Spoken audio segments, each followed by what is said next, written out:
কর্মবিরতি প্রত্যাহার করে নতুন পোশাকে ফিরছে পুলিশ।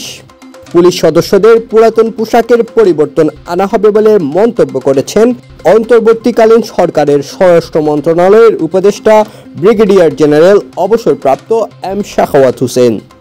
তিনি এর কারণ হিসেবে বলেন, কর্মবিরতিতে যাওয়া পুলিশ সদস্যরা পুরাতন পোশাক ও লোগো নিয়ে দায়িত্বে ফিরতে চান না, অর্থাৎ নতুন লোগো ও পোশাক চান তারা।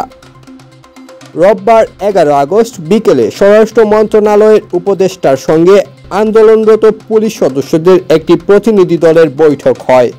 ওই বৈঠকে ইউনিফর্মের বিষয়টির পাশাপাশি তাদের প্রস্তাবিত 11 দফা নিয়ে আলোচনা হয় এবং কয়েকটি অল্প সময়ের মধ্যে পূরণের আশ্বাসও দেওয়া হয়েছে। এর পাশাপাশি স্বরাষ্ট্র উপদেষ্টা আরও জানান, যারা অনিয়মে জড়িত তাদের বিরুদ্ধে ব্যবস্থা নেওয়া হবে এবং এরই মধ্যে রংপুরে আবু সাইদের নিহতের ঘটনায় সংশ্লিষ্ট থানার ওসিকে বরখাস্ত করা হয়েছে। বৈঠকের পর কর্মবিরতি প্রত্যাহার করে কাজে ফেরার ঘোষণাও দিয়েছেন আন্দোলনকারী পুলিশ সদস্যরা।